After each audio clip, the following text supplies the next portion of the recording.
నమస్కారం, welcome to 108 news Telugu. నా పేరు గౌరీ. ముందుగా బులెటిన్ లో హెడ్లైన్స్. సీఎం చంద్రబాబుకు Raghurama new year gift special ఇదే.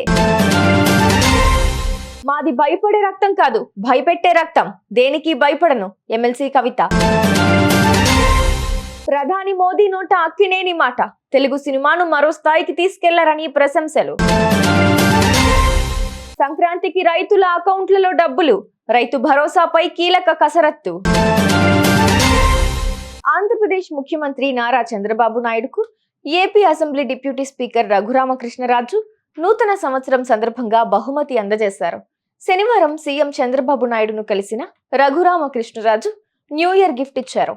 2025 సంవత్సరం క్యాలెండర్ ను సీఎం కు బహుమతిగా అందించారు. ఈ టేబుల్ క్యాలెండర్ ను రఘురామకృష్ణరాజు కుమార్తె స్వయంగా తయారు చేయడం విశేషం.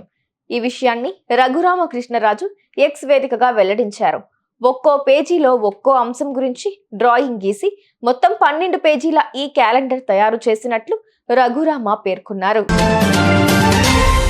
తెలంగాణలో కాంగ్రెస్ రాక్షస పాలన సాగిస్తోందని బీఆర్ఎస్ ఎమ్మెల్సీ కల్వకుంట్ల కవిత విమర్శించారు. పేరు మర్చిపోయినా కేసులు పెడుతున్నారని ఫైర్ అయ్యారు.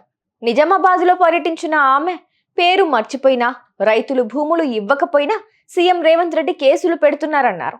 కేసీఆర్ ఎదుర్కొనే ధైర్యం, దమ్ము లేక తనపై, కేటీఆర్ పై అక్రమ కేసులు పెట్టారని ఫైర్ అయ్యారు. ఎన్ని కేసులు పెట్టినా భయపడేది లేదని చెప్పారు. ప్రతి నెల చివరి ఆదివారం ప్రధానమంత్రి నరేంద్ర మోదీ నిర్వహించే మన్ కీ బాత్ కార్యక్రమంలో భాగంగా ఇవాళ 117వ ఎపిసోడ్ విడుదలైంది.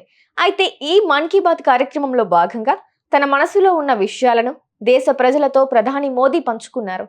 ఈ క్రమంలోనే ఒకప్పటి టాలీవుడ్ అగ్ర హీరో దివంగత అక్కినేని నాగేశ్వరరావు, బాలీవుడ్ డైరెక్టర్ తపన్ సిన్హా, రాజ్ కపూర్ వంటి ప్రముఖులను, వారు చేసిన సేవలను మన్ కీ బాత్ లో దేశ ప్రజలకు చెప్పారు.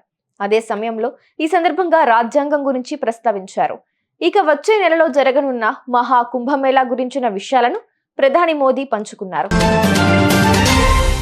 తెలంగాణ ప్రభుత్వం అనేక రైతు సంక్షేమ పథకాలు అమలు చేస్తున్న సంగతి తెలిసిందే.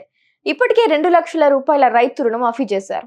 4 విడతల్లో దాదాపు 25 లక్షల మంది రైతుల ఖాతాల్లో 22,000 కోట్ల రూపాయలు జమ చేశారు. తాజాగా పంట పెట్టుబడి సాయం, రైతు భరోసా ఇచ్చేందుకు కూడా సిద్ధమయ్యారు. గత బీఆర్ఎస్ ప్రభుత్వం రైతు బంధు పేరుతో ఎకరాకు 10,000 రూపాయలు 2 విడతల్లో ఇవ్వగా, కాంగ్రెస్ ప్రభుత్వం ఇదే పథకాన్ని రైతు భరోసా పేరుతో ఎకరాకు 15,000 రూపాయలు ఇచ్చేందుకు సిద్ధమైంది. చూసారుగా, ఇవే ఇవాల్టి బులెటిన్ అప్డేట్స్. మరో బులెటిన్ తో మళ్ళీ మీ ముందుకు వస్తాను. అంతవరకు keep watching 108 news Telugu. Please subscribe to 108 TV. Subscribe to 108 TV. Please subscribe to 108 TV channel. Please subscribe to 108 channel. Please subscribe to 108 channel. 108 TV ki